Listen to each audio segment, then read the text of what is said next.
So thank you so much for coming to our parent engagement today. We are going to be speaking to you about supporting your child with reading. Before we get started, I'm just going to introduce myself. My name is Marie Magner and I am the Year 4 inclusion teacher. I've been teaching in WSO for the past 6 years now, and I am very passionate about reading as it forms such a huge part of children's education. So I'm really looking forward to speaking on this topic today. I'm also joined by my colleague, Natalie Hills. Hi everyone, thanks Marie. I'm Natalie Hills. I'm the Year 1 inclusion teacher and I've been working at WSO for the past 5 years it's lovely to meet you all, and I'm looking forward to sharing some more top tips and knowledge about reading and supporting your child at home as well. Thanks, Nat. So just to give you an outline of today's session, these are the key outcomes that we will be giving you information on. We formed this session around the information that you gave us when you signed up to the session. So thank you very much for your input. Hopefully a lot of the information that we will cover today will answer a lot of your questions. So today we will touch on understanding the importance of reading, how to foster a love of reading, strategies to support your child with reading, the importance of regular reading and understanding the reading process, useful resources for all ages, and top tips for reading at home. Now, I know some of you will have some questions, so please feel free to pop some questions into the chat. We will have a question and answer session at the end of the presentation. So if you want to jot down any questions that you might have throughout the presentation, but hopefully we will answer them throughout. There's also going to be some interactive sections to this engagement today, where you will also be using the chat function. So first of all, just to start off, I'm going to speak on the importance of reading and why it is such an essential part of your child's education. We all know the importance of reading as adults, but I think sometimes, it can be difficult to motivate your child to read.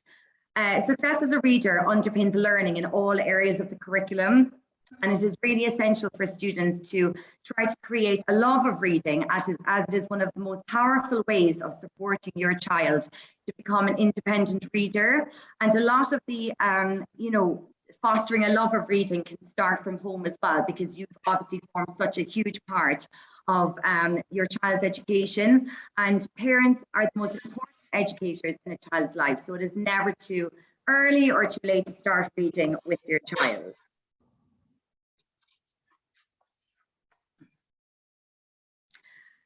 Reading to your child is such an important part in order to foster a love of reading within your child. It forms the first step in your child's reading journey, and it also helps to develop their own reading and understanding to give enjoyment to reading. Studies have shown that reading to your child from a young age can help to expand children's vocabulary, and it also helps them understand the importance of reading and why it is so crucial that we spend time reading on a day-to-day basis. Reading together as well can also really strengthen relationships by being a reassuring time for one-to-one attention. And I think this is really, really important. And I know a lot of people do try to establish that daily reading, whether it's, at nighttime before the child goes to bed. Having that one-to-one reading time on a daily basis is very, very important. And it also helps to just expand their vocabulary and prepares them for when they actually begin to read. Studies have also shown that reading books aloud to children can help stimulate their imagination and expand their understanding of the world.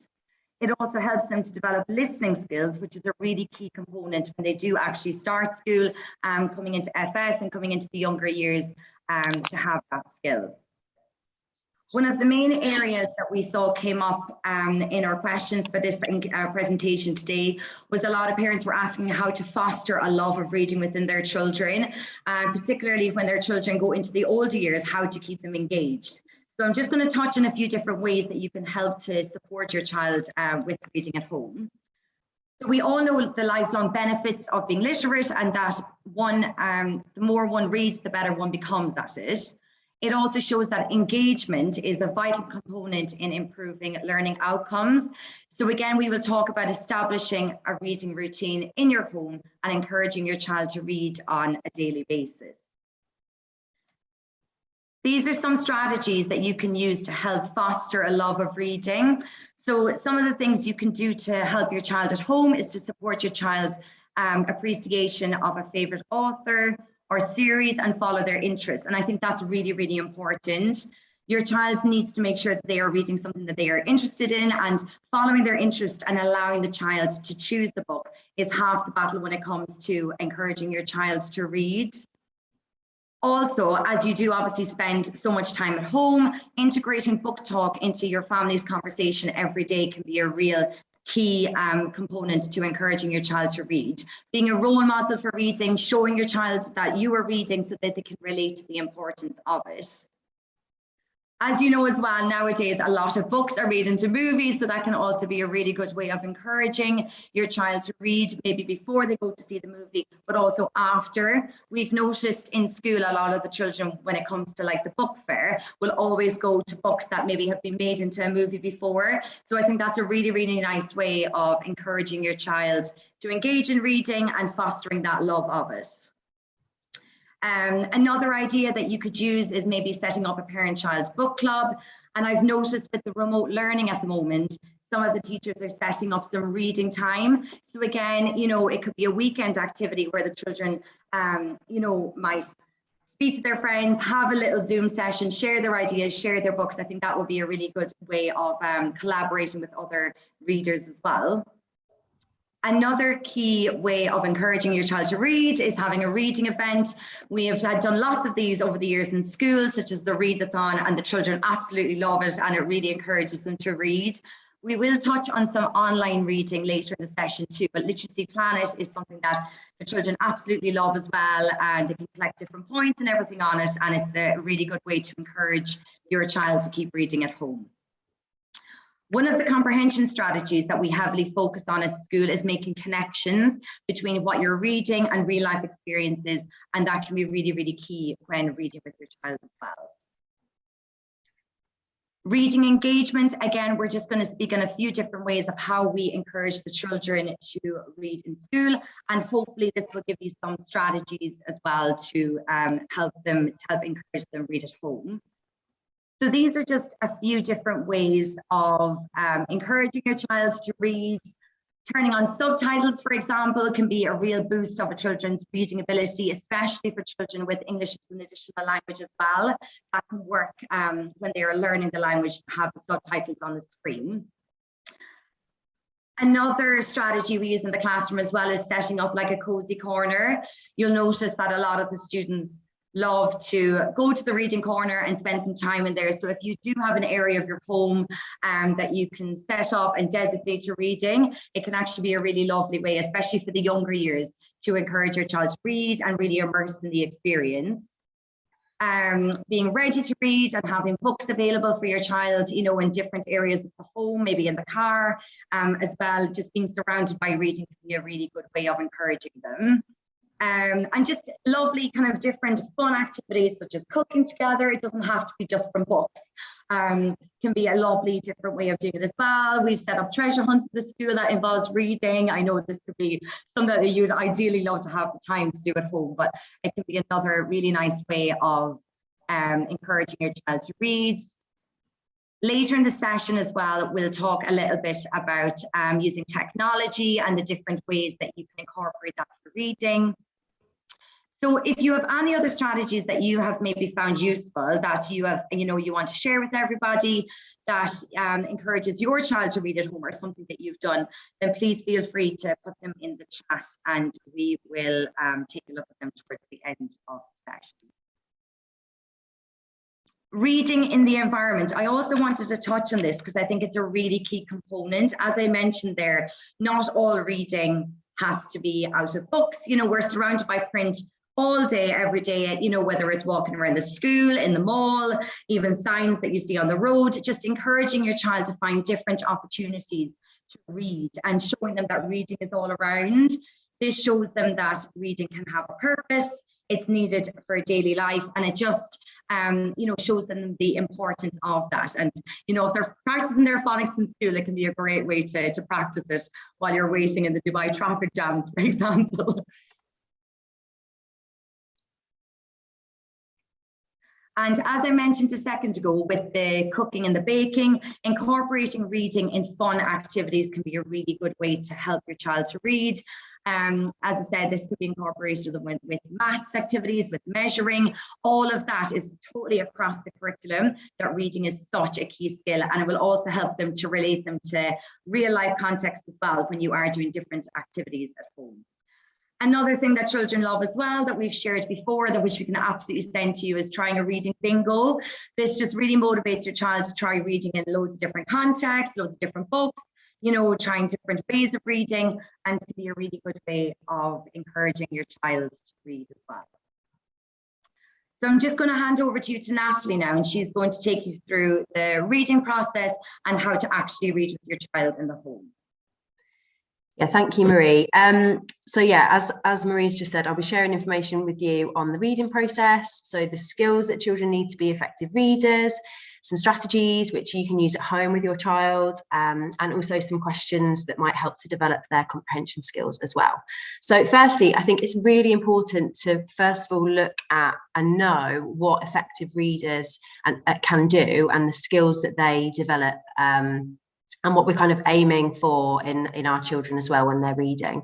So effective readers read accurately, fluently, and with understanding. So this is them, it could be rereading a sentence or a word and being able to self-correct, and also attending to punctuation in the text. So by pausing, or maybe if they're reading aloud, like using certain emphasis and intonation using the punctuation. Effective readers can also understand and respond to texts they have read. So this is really the comprehension skills, and actually understanding and extracting meaning from text, being able to predict what will happen next, being able to summarize what they've read, and being able to ask questions about the text that they've read. And finally, effective readers can read, analyze, and evaluate a wide range of texts. And this could be looking at fiction, non-fiction, and a range of genres as well, and kind of touching on what Marie just said about like reading in the environment as well, and being able to really apply their reading skills to real life texts. And when we're looking at this, it's kind of thinking about where your child's at with their reading at this stage, and this is something that we're working towards. So these are the skills that we are looking to really kind of develop with our children and with your child at home. So it's kind of a continuum, and like a progression of those skills. So before I kind of go into the reading process, I really wanted to touch on like a really important kind of step to actually getting reading done at home. And I think organising time in your child's schedule for reading, this could be after school, it could be before bedtime, but having that regular time each day for reading means that it will become part of your child's routine, it will become part of your home routine, and it kind of means that reading is a priority in your household as well. And during those reading times, like letting your child choose a space to read in, you can literally read anywhere. Like you could read outside. You don't have to be sat at a table to read and enjoy a book. So to actually start the process then, if we were introducing a new book to the child, we'd have a little look at the title of the book first, and look at the front cover, and maybe using picture clues to kind of activate your child's prior knowledge. Maybe, what do you think this book will be about? What makes you say that? And really looking at the pictures, and maybe the title to kind of help with that. And if the book's similar to other books that your child has read, you could touch on that. Maybe they're part of a collection of books that you've got at home which have the same characters, and this helps to develop connection, like your child to make connections with their reading and learning as well. And then you could also look at the blurb on the back of the book, which will give kind of a brief summary and an overview of what they could find out in the book.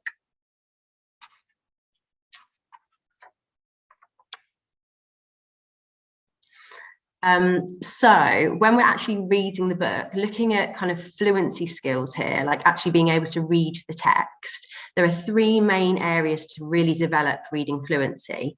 So we look at visual. So this is more like looking at your child's phonics skills. Does it look right? So looking at the phonics and sounds of the words. The next area is structure. So does it sound right? And this is kind of more grammatical, like if there's grammar errors or, thanks, Marie. And it could be structure, could be more if your child's an English language learner and they're learning those different like elements of language and tenses and things like that. And then finally, there is meaning. So does it make sense?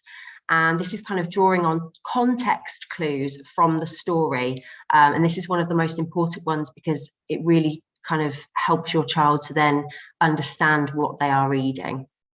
And kind of bringing all of these areas together will really help your child to become more effective in their reading.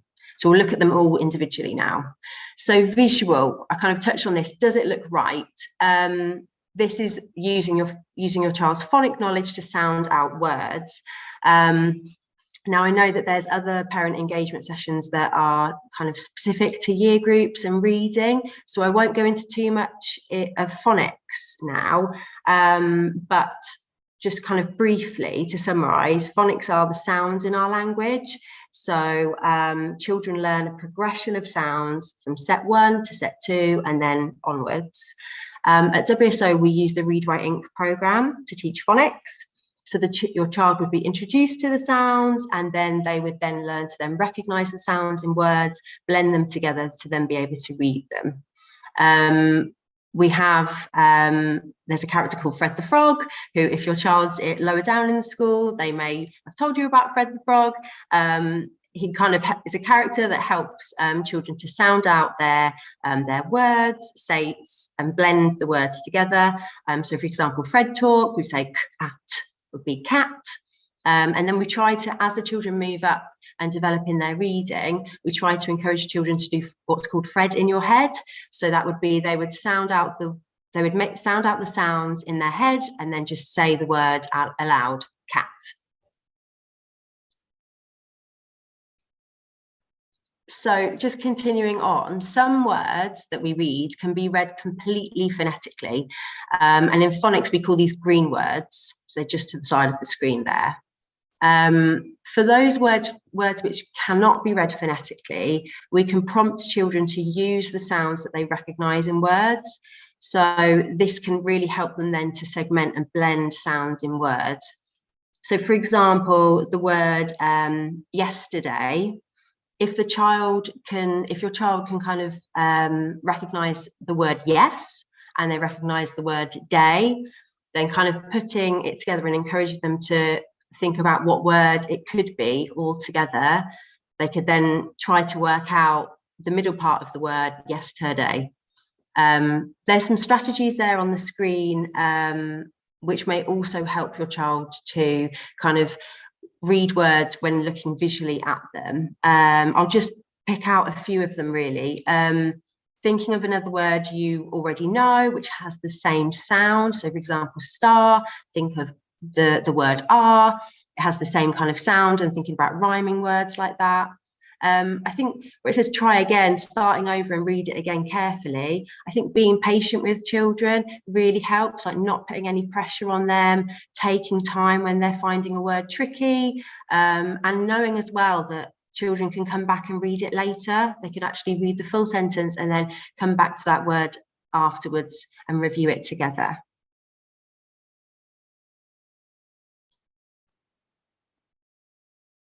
So after visual, we're looking at structure now. And like I said, this is kind of, if we have maybe English language learners, they might find this a bit tricky. It's looking at kind of grammatical structures. So for example, if the text said, she looked in her desk for her pencil, and the child reads, she looked in her desk for a pencil. Now, some questions that if your child was to read it that way, some questions that you could use to support would be, did that sound right? Is that how we would say it when we talk? Could you check the ending of this word? Is there a better way to say that? Or you could give them two choices and ask which sounds better. So she looked in her desk for a pencil, or she looked in her desk for a pencil. So here, obviously the child has not put the ED on the end there, and that could just be a difficulty with kind of verb and tenses there. So there's just some question prompts that kind of can support, but we're really thinking there, does it sound right when reading aloud? And finally, kind of like the last area of like the reading fluency skills is meaning. And I kind of said this before, that it's the most important, one of the most important element really, because that the aim of reading ultimately is to make sense of information. This is a common mistake here, which some children might make. So the text reads, he went to the store to get some milk, and the child reads, he went to the story to get some milk. Now here, the child has mistaken the silent E in store, and they've said the letter sound story. So this is a little bit interactive here. If you can use the chat function to type in A, B, or C to show which strategy you would use if your child was to make this mistake. So A, you'd ask the child to sound out the word. B, you'd give the child a mini lesson about the silent E. Or C, you'd ask the child, did that make sense? What could that word be that makes sense and looks like that word? So if you're able to just pop that into the chat, which answer or which strategy, sorry, you would use to support your child, A, B, or C.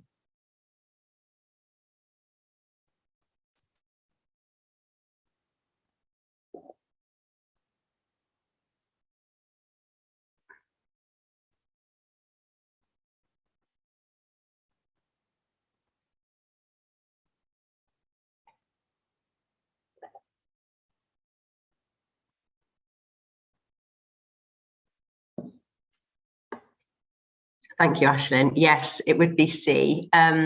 Ask the child, did that make sense? What could that word be that makes sense and looks like that word? That would be the best strategy in that scenario, because it kind of encourages the child to self-correct and actually self-check.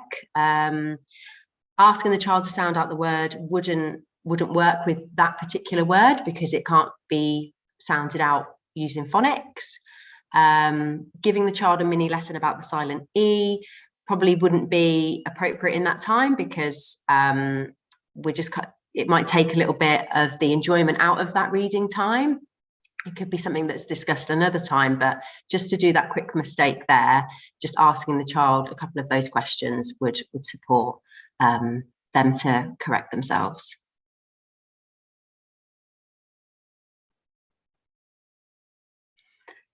And with meaning, there are some other strategies that can be used in question prompts. So as I touched on before, asking your child to skip the word and come back to it later. Once they've read the full sentence, then they might be able to then work out, okay, that was the word that it was supposed to be. That's the word that I know what the word is now, because they're using their understanding of the sentence to then work out the word. Also, if it's a picture book, you could refer to the picture to kind of support with understanding the meaning of a word or a sentence. And some question prompts, what would make sense there? Look at the picture, what is happening? Skip over the word to see if the rest of the sentence helps you to work it out. And you could try cover the word. Can you work out what could make sense there?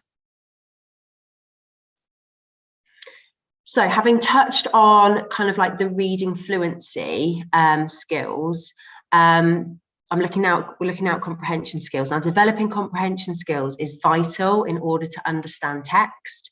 So some children can read really fluently using different strategies, but then when it comes to actually understanding what they've read, they do really struggle. So there's lots of different types of questions that we can use to support children's development of their comprehension skills. So at WSO, we use different characters and icons to signpost children to sort of the comprehension skill that they would be focusing on for a lesson. So in Key Stage 1, they have reading skills heroes, like little pictures and characters. And in Key Stage 2, they have the vipers. So they're kind of icons that are used. And kind of by understanding these areas that your child is looking at within school in their reading sessions, you can kind of develop your child's comprehension skills by supporting them through questions when they're reading at home. So I've got an example text here This is from one of our online resources that we use at school, which we'll go through later, called Bug Club. And it's just a really quick snippet of a very short story, like part of a story, sorry, which would kind of be aimed towards maybe like year 2, year 3 age. So what I'm going to do is I'm going to just read it through, and as you're listening to me, have a little think about what questions you could ask your child if they were to be reading the text as I am. And if you think of any questions and you're feeling brave, type them in the chat and I'll share them with everyone. So chapter 1, even when he was young, Flint Lockwood knew that one day he would be a famous scientist. His first invention was spray on shoes. There was just one tiny problem. They wouldn't come off. Everyone at school teased him, but Flint's mum always believed in him. She bought him a special white lab coat, just like real scientists wear. From that moment on, Flint never looked back. So that's just a really quick snippet of a story. If anyone's feeling brave to type in the chat, a potential question that you might ask your child if they were reading that book at home, I'll give you a few seconds.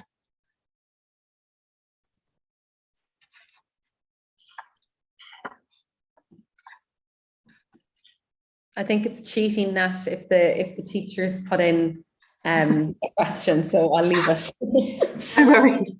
And you can unmute yourself if you'd rather not type it in the chat. That's another way of doing it. If you want to, if you're feeling brave.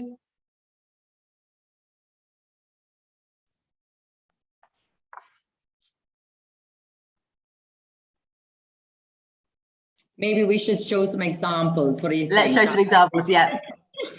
Let's see. Oh, brilliant. Thank you. Yes. What was his first invention? That's a fantastic question. Thank you for sharing. Brilliant. Yes. And that was one of the examples that I'd kind of written out as well. So a retrieval question there. What was Flint's first invention? So there's some examples of questions there, kind of drawing on the reading skills heroes and the comprehension areas. So a prediction question might be predicting what do you think Flint will do next? Retrieval, just literally being able to pick out the information from the text. What was Flint's first invention? An explanation question, kind of giving more reasoning why. Why did the children tease Flint? And then like a sequencing, summarizing question, just getting the child to summarize what has happened so far. Tell me in a few words. A vocabulary question could be, what is an invention? What does that word mean? And a feelings question could be, how do you think Flint felt when the children teased him? And that's kind of getting your child to kind of apply their understanding and think about using their empathy skills as well. So I have another task now. What would you invent if you became a scientist? That's a great question as well. Thanks, Ruchika. That's a brilliant question, because that kind of gets the child to really apply their understanding of the book and thinking of it in their own situation and their own life.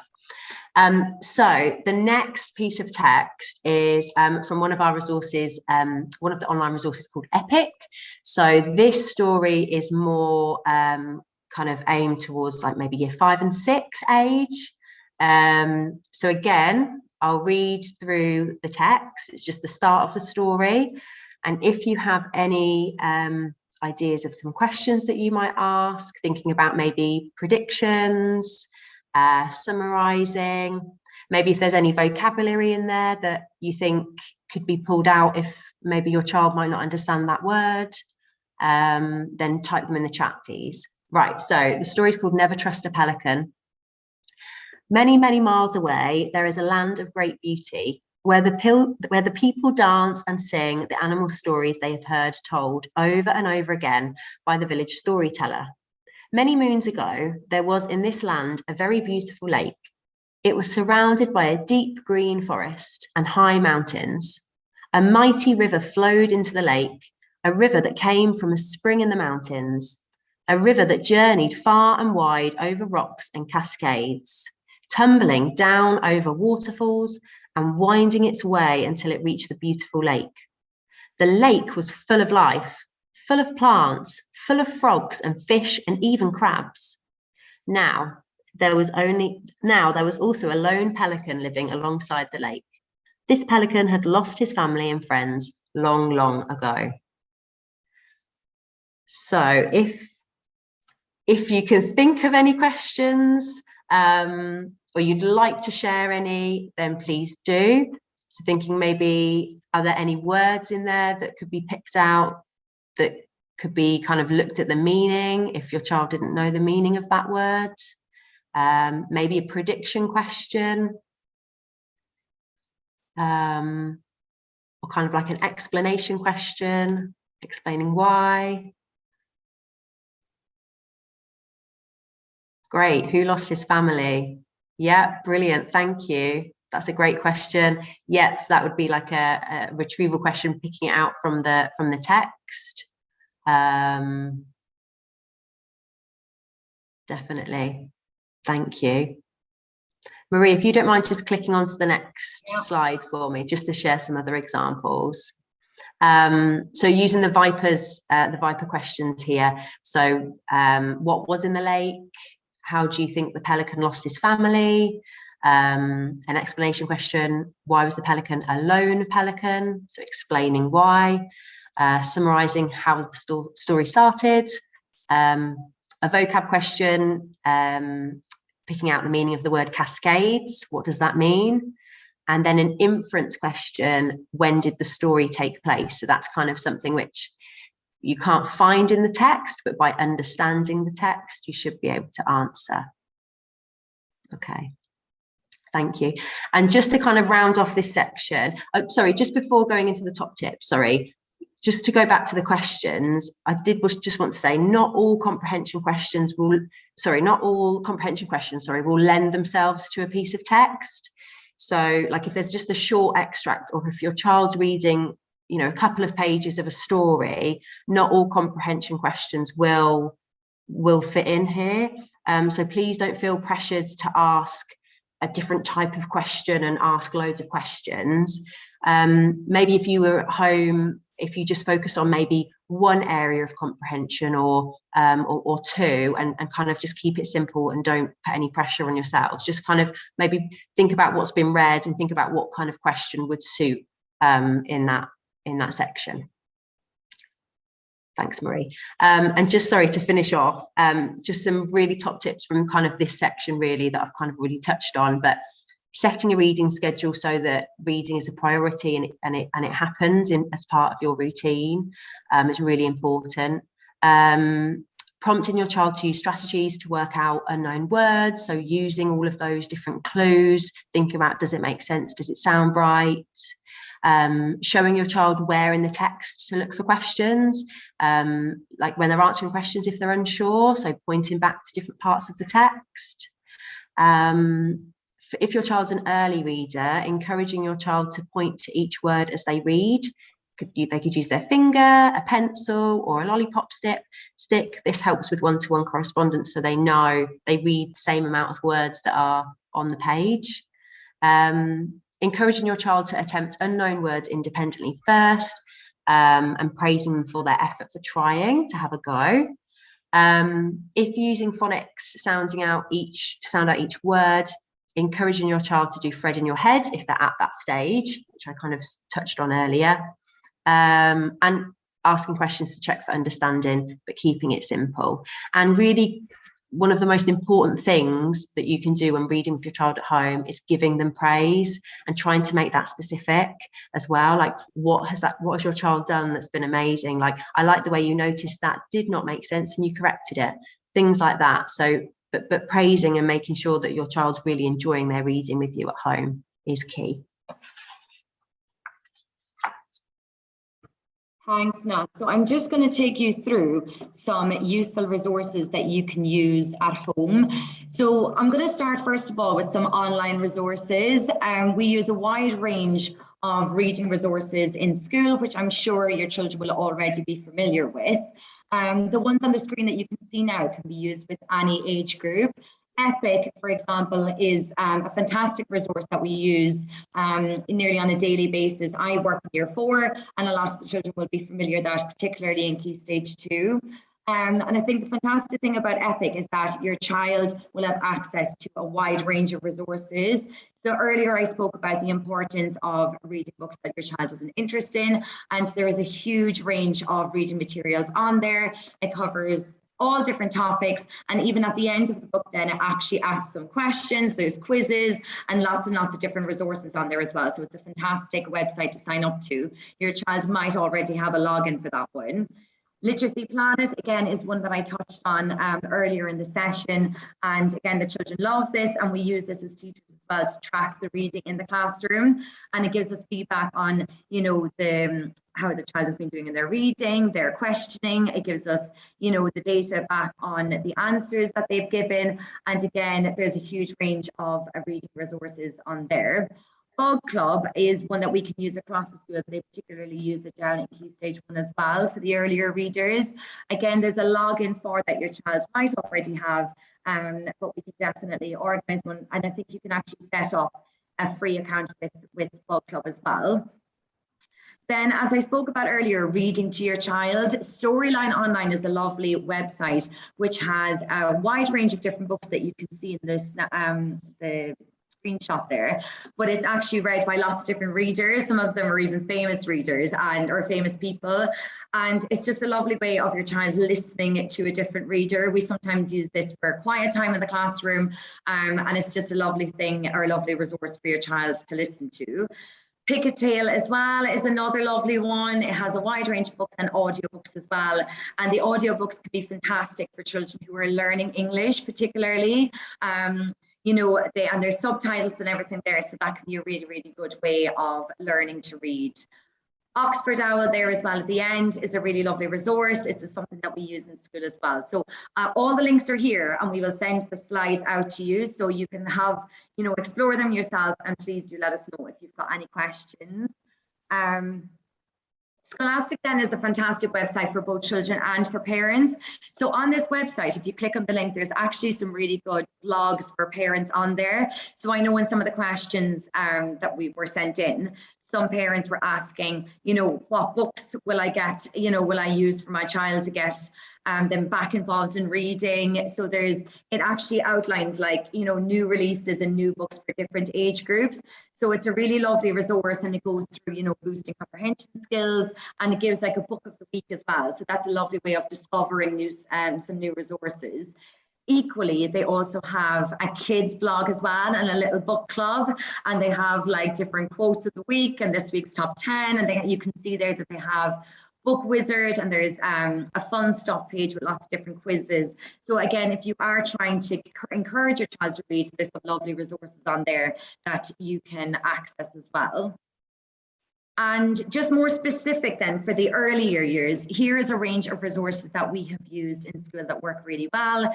Most of these resources are all based on phonics, and they're really, really interactive. There's videos there, and it goes through the pronunciation of phonics as well. So, you know, if you're not feeling 100% confident, these are really good resources for you to use at home.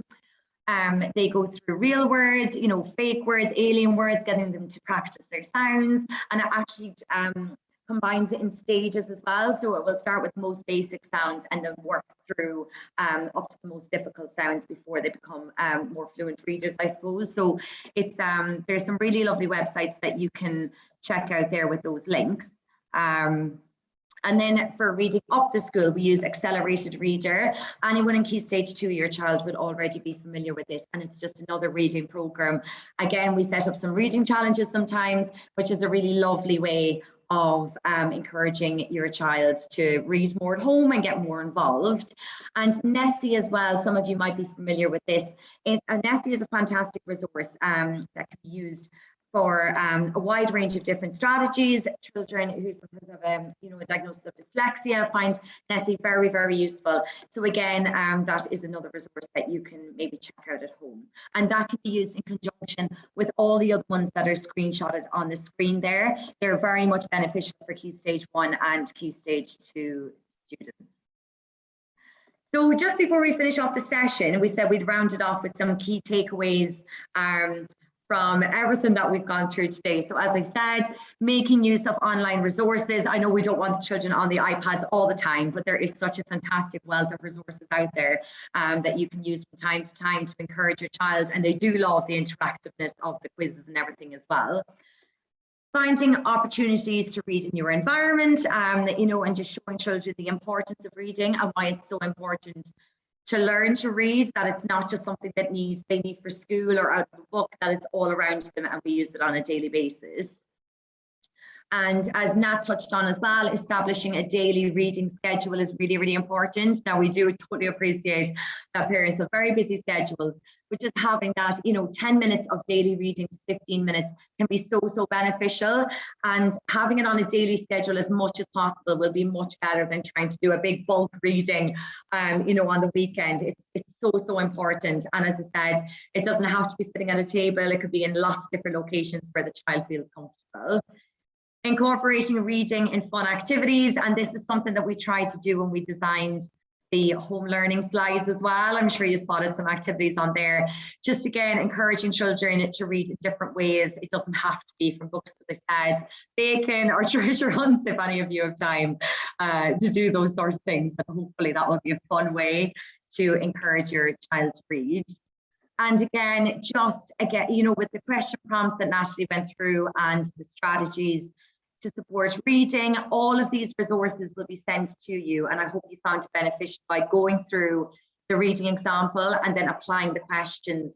But again, we can send all of this to you so you can make reference to this when you are actually doing your reading schedules at home. Natalie, is there anything else you want to add in there before we finish the key takeaways? No, Marie, I think you've kind of summarised well, okay. Definitely. Thanks. Okay, well, thank you all so much for attending today's session. As I said, we will be sending out the resources, and we will also send out a recording of the Zoom if you ever need to go back over it I take a look at it again. And if you do have any questions, please feel free to pop them in the chat now, and we're more than happy to take time, you know, to go through your questions. Or equally, I think, Natalie, they have your email. I'm not sure if they have mine, but you can feel free to email us if you do have any questions that might pop up after the session. So yeah, thank you so much for coming on. It's been lovely. And as I said, if you've any questions, you can pop them in now.